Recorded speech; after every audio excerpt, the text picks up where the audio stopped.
Então, estamos aqui para mais um episódio sobre filosofia e vida. E essa semana eu vi uma notícia que é antiga, não é nova, né?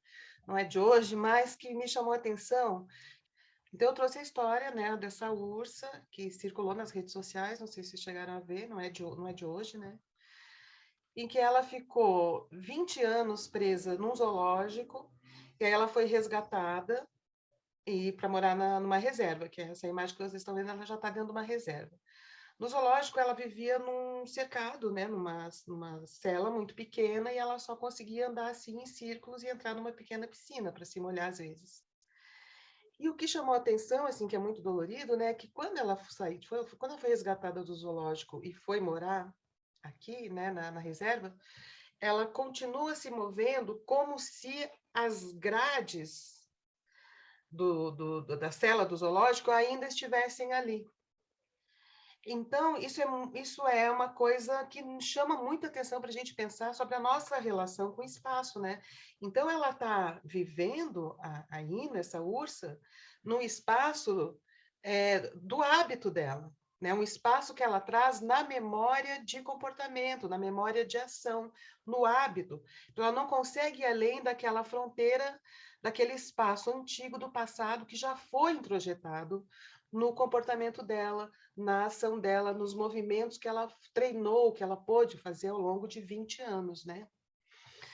E, bom, esperamos que ela um dia entenda que a cerca não existe mais, né? Que ela pode sair desse cercadinho que hoje é um cercadinho no hábito e na imagem, possivelmente numa imagem mental que ela tem de espaço, né? Essa aqui é uma história muito triste, a gente fica torcendo para que a ursa entenda que essa cerca é imaginária, né?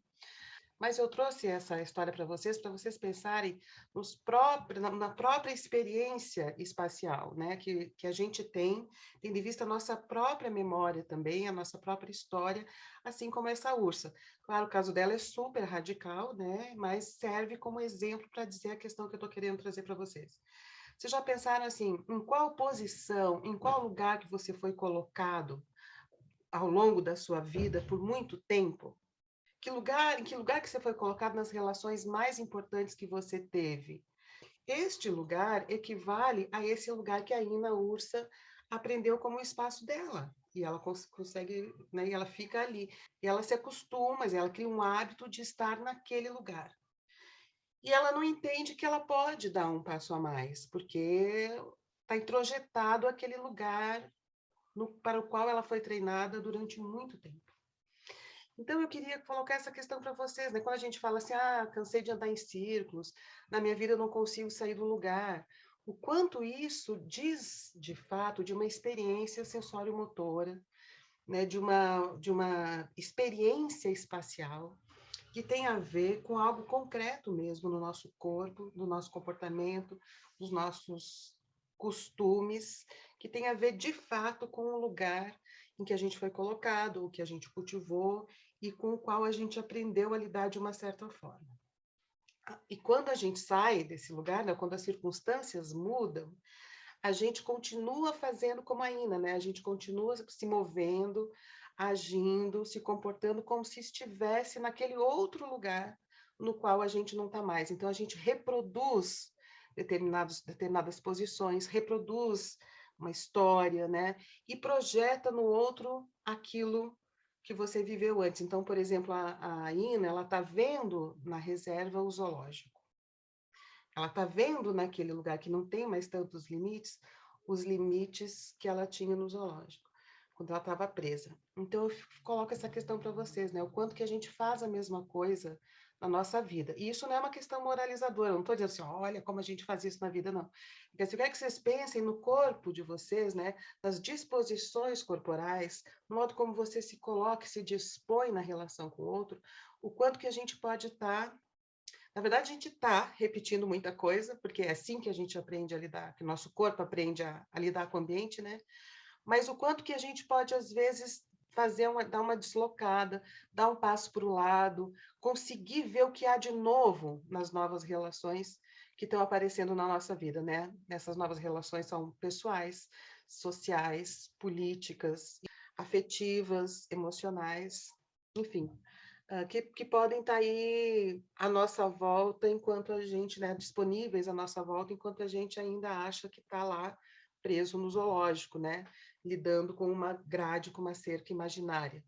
E essa cerca está nos nossos hábitos, no nosso corpo, o modo como a gente se habituou a fazer e a se dispor na relação com o outro. Certo, gente? Pensem nisso. Se quiserem colocar questões aqui, eu peço para vocês, inclusive, coloquem questões aqui embaixo, né, nos comentários, porque isso me ajuda a trazer coisas, reflexões com vocês. A gente pode começar a bater um papo aqui no Paz e Bem, né? Um papo de uma semana para outra, a gente vai trocando. Quero agradecer a Leila, que já fez comentários importantes, interessantes, gerou um vídeo aqui. Se quiserem mais informações sobre esse conteúdo, né, que eu estou passando para vocês, visite, põe na barra do Google, escoladatenda.com.